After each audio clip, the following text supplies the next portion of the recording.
Tan Malaka lahir pada 2 Juni 1897 di Pandam Gandang. Pada masa kecil, ia tinggal di Suliki.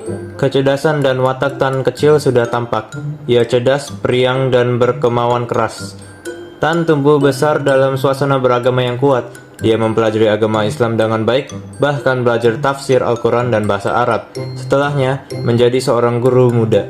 Selain itu, Tan kecil sebagai bagian dari masyarakat Minangkabau ikut dalam menjalankan tradisinya, yaitu belajar silat.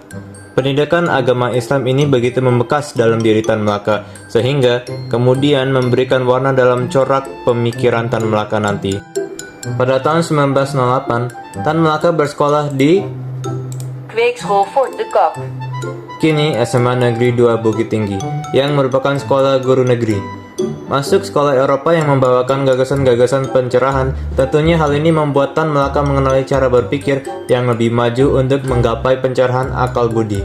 Tan Malaka sangat menyukai pelajaran bahasa Belanda, sebab ini ia menjadi fasih dalam bahasa Belanda, sehingga Horensma, guru Tan Malaka, menyarankan agar menjadi seorang guru di Belanda. Suatu sisi yang harus dicerahkan adalah bahwa Minangkabau saat itu merupakan salah satu daerah di Hindia Belanda yang pendidikannya sudah lumayan maju. Di samping itu, Minangkabau juga menjadi basis pertarungan ideologi seperti ideologi berbasis Islam, sekuler, dan kiri radikal. Lingkungan seperti inilah yang kemudian ikut serta membentuk pemikiran Tan Malaka. Tan Malaka berhasil lulus pada tahun 1913 dan kembali ke desanya. Ia melanjutkan pendidikannya ke Belanda di Rotterdam yang dibiayai oleh Horensma. Tan Malaka awalnya mengalami gegar budaya. Karena ini, ia harus menyesuaikan diri sebagai orang kampung dari negeri jajahan yang datang ke negeri penjajahnya. Tidak hanya itu, Tan Malaka juga harus menghadapi iklim yang berbeda 180 derajat. Dari negeri yang hanya memiliki 2 musim ke negeri yang memiliki 4 musim yang ekstrim bagi Tan Malaka, khususnya musim dingin. Akibatnya, kesehatan Tan Malaka merosot dan ia mengalami penyakit radang selaput dada. Kesehatan Tan Malaka berdampak pada pendidikan dan ekonominya. Ia tidak lulus selama ujiannya dan hutangnya semakin menumpuk. Apa yang dialami Tan Malaka di Belanda sangat mempengaruhi perkembangan pemikirannya. Selama Tan Malaka berada di Belanda, ia banyak bergaul, dan dari pergaulannya, terutama dengan keluarga induk semangnya, sebuah keluarga buruh yang hidup agak kekurangan, membuatnya semakin menghormati perjuangan buruh. Ia mendatangi diskusi-diskusi perdebatan tentang perjuangan pembebasan bangsa tertindas, dan membaca brosur terbitan tentang kemenangan revolusi Rusia 1917. Tan Malaka menjadi semakin tertarik pada komunisme, sosialisme, dan sosialisme reformasi. Ia mulai membaca karya-karya Karl Marx, Friedrich Engels, dan Vladimir Lenin. Selain buku tersebut, Tan Malaka membaca The French Revolution yang diberikan oleh Horensma. Ia juga bertemu dengan Surwadi Suryaningrat, sekarang dikenal dengan Ki Hajar Dewantara, yang memintanya untuk mewakili ISDV, sekarang dikenal dengan PKI, dalam Kongres Pemuda Indonesia dan pelajar Indologi di Deventer. Namun, yang paling berkesan pada Tan Malaka adalah pertemuannya dengan tokoh-tokoh komunis Belanda seperti Henk Sneevliet dan Wies Singh saat diskusi politik serta perjuangan kelas. Keinginan membebaskan dan memerdekakan bangsanya dari jajahan Belanda pun muncul. Setelah 6 tahun berpendidikan di Belanda dan lulus dengan diploma Huplaksi, Tan Malaka mendapatkan tawaran untuk menjadi guru sebuah perkebunan kuli kontrak di Tanjung Morawa, Delhi. Terdorong melunasi hutangnya dengan Horensma, serta pertimbangan dapat mengajar anak bangsa sendiri, maka Tan Malaka dengan senang hati menerima tawaran tersebut dan berlayar kembali ke tanah lahirnya, Hindia Belanda. Tan Malaka pergi ke Belanda untuk sekolah guru, namun ia gagal mendapatkan ijazah diploma guru kepala. Ia hanya mendapatkan ijazah diploma guru. Meskipun demikian, isi kepalanya berbeda dengan Tan Malaka 6 tahun silam. Pemikirannya sudah tidak lagi seluas lembah, rawa, dan bukit-bukit di tanah Minang. Namun, dalam menembus horizon seantero Eropa, ia membawa satu tekad, perubahan untuk Indonesia. Sesampai di Delhi, Tan Malaka menemukan buru-buru di perkebunan yang hidup dengan tidak layak, sedangkan kalangan borjuis hidup dengan kekayaan yang berlebihan. Ia melihat dengan kedua mata sendiri betapa kejamnya sistem kapitalis. Selain mengajar, ia menjalin kontak dengan ISTV dan menulis beberapa karya untuk pers. Sebagai seorang jurnalis, ia menulis tentang perbedaan mencolok dalam kekayaan antara kapitalis dan pekerja. Dalam salah satu karyanya yang paling awal, Tanah Orang Miskin, yang disertakan dalam Head Ridgewood, edisi Maret 1920. Tan Malaka meninggalkan Delhi untuk ke Semarang untuk mendirikan sebuah perguruan yang cocok dengan keperluan rakyat Indonesia saat itu. Setibanya di Jawa, pada Juni 1921, Tan Malaka bersilaturahmi ke rumah guru lamanya, Horensma. Horensma menawarkan pekerjaan di Jakarta, yaitu sebagai guru. Namun Tan Malaka menolak karena ia sudah tekad untuk membangun sekolah sendiri. Dalam perjalanannya, Tan Malaka mampir ke Yogyakarta untuk mengikuti Kongres Syarikat Islam selama 4 hari dari tanggal 2 Maret 1921. Kongres tersebut membahas topik keanggotaan ganda Syarikat Islam dan Partai Komunis. Agus Salim dan tokoh lainnya seperti Abdul Muiz melarang, sedangkan Semaun dan Darsono sama-sama anggota PKI. Akibatnya, Syarikat Islam terpecah, membentuk Syarikat Islam Putih yang dipimpin oleh Cokroaminoto dan Syarikat Islam Merah yang dipimpin oleh Semaun dan berpusat di Semarang. Usai kongres, Tan Malaka diminta Semaun pergi ke Semarang untuk bergabung dengan PKI. Dia menerima tawaran itu dan pergi ke Semarang. Sesampai di Semarang, Tan Malaka berpartisipasi dalam pertemuan dengan sesama anggota Syarikat Islam Semarang. Pertemuan tersebut menyimpulkan bahwa diperlukan saingan dari sekolah-sekolah yang dikelola oleh pemerintah. Hal ini menyebabkan terciptanya sekolah baru bernama Sekolah Syarikat Islam yang akan lebih dikenal sebagai Sekolah Tan Malaka. Sekolah-sekolah tersebut menyebar ke Bandung dan Ternate. Di tahun 1921, Tan Malaka sangat aktif dalam berorganisasi. Ia menjadi ketua pegawai percitakan, menjabat sebagai wakil ketua dan bendahara Serikat Pegawai Pelikan Hindia, menjadi salah satu pemimpin revolusioner Vak Centrale, menjadi Dewan Reduksi Jurnal SPPH, dan ia menggantikan Semaun sebagai ketua PKI setelah kongres pada tanggal 24-25 Desember 1921. Gaya kepemimpinan Tan Malaka berbeda dengan Semaun. Semaun lebih berhati-hati, sedangkan Tan Malaka lebih radikal. Di bawah kepemimpinannya, PKI menjalin hubungan baik dengan Syarikat Islam. Karena hubungan Tan Malaka dengan Partai Komunis, ia ditangkap dan diasingkan ke Kupang pada Februari 13 tahun 1922. Namun, ia ingin diasingkan ke Belanda dan dikirimlah ke sana oleh penguasa Belanda. Meski diasingkan, semangat untuk sebuah perubahan tidak terasingkan dalam dirinya. Di dalam Belanda, ia bergabung dengan Partai Komunis Belanda. Ia bekerja untuk membujuk CPN untuk mendukung kemerdekaan Indonesia. Meskipun dia tidak memenang kursi, dia menerima dukungan kuat yang tak terduga. Sebelum perhitungan suara selesai, ia meninggalkan Belanda dan pergi ke Jerman. Di Berlin, ia bertemu dengan Darsono, seorang komunis Indonesia yang terkait dengan Biro Komintern Eropa Barat.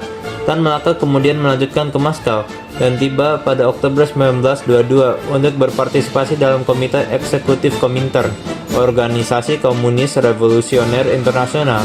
Pada Kongres Komintern Dunia keempat di Moskow, Tan Malaka mengusulkan agar komunisme dan pan-islamisasi dapat berkolaborasi dalam pidatonya.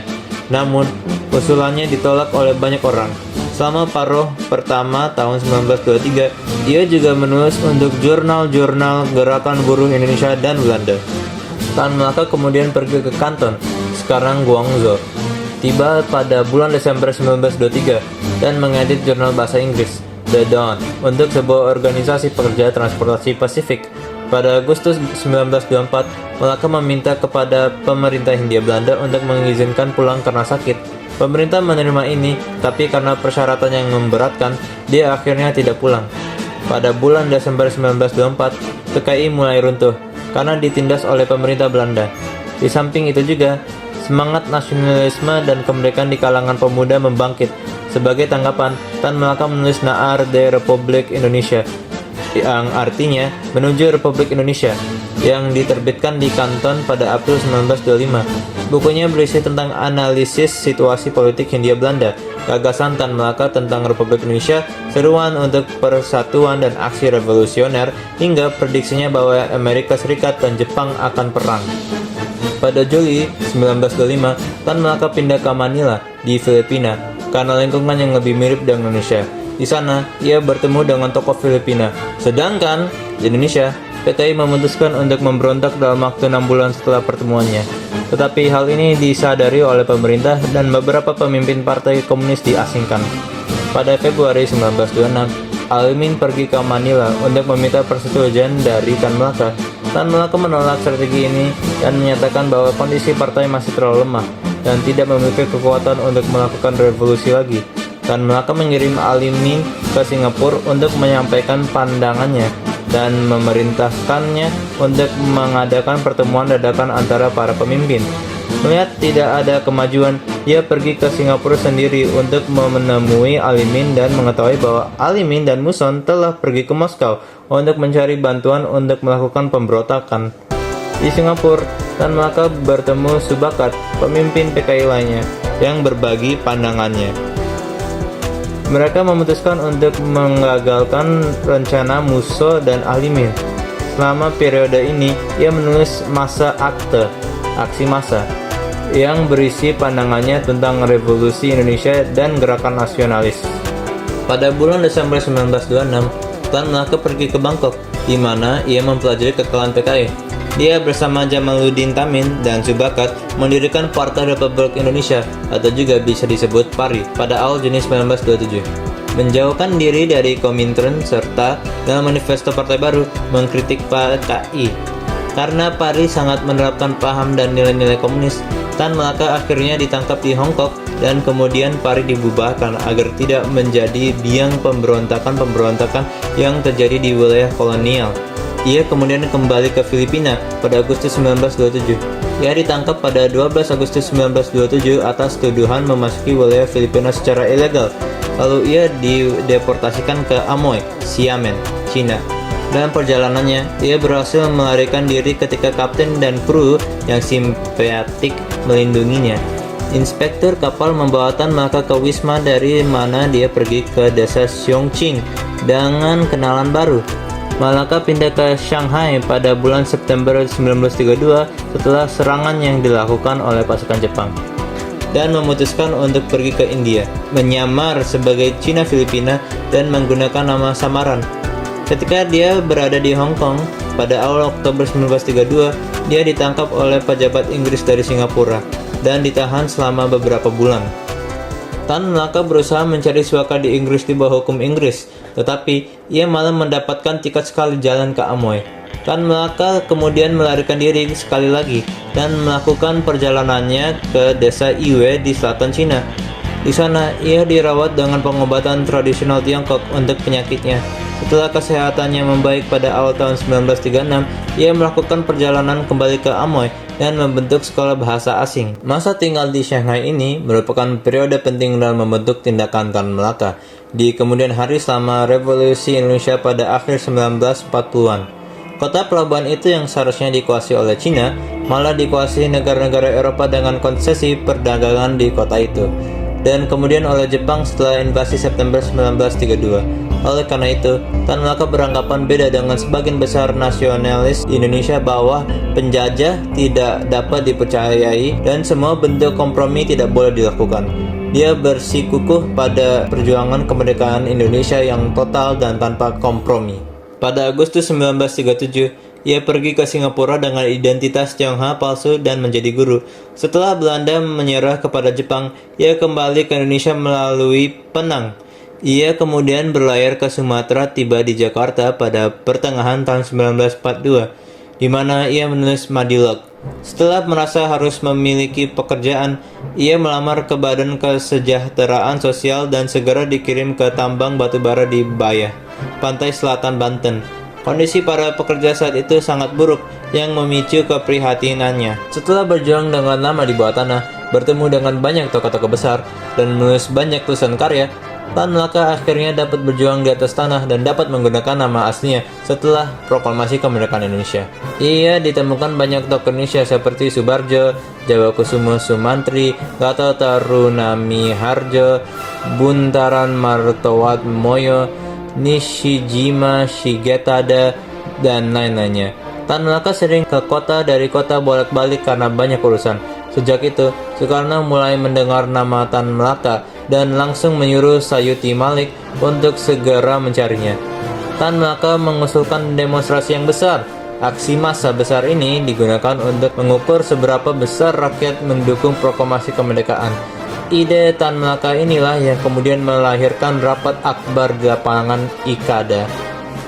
Pasca proklamasi, kemerdekaan Indonesia belum sepenuhnya aman, karena kaum imperialisme masih hendak mencengkram Indonesia. Para tokoh penggerak terpecah dalam hal menggunakan metode untuk mencapai kemerdekaan sepenuhnya dari tangan imperialisme.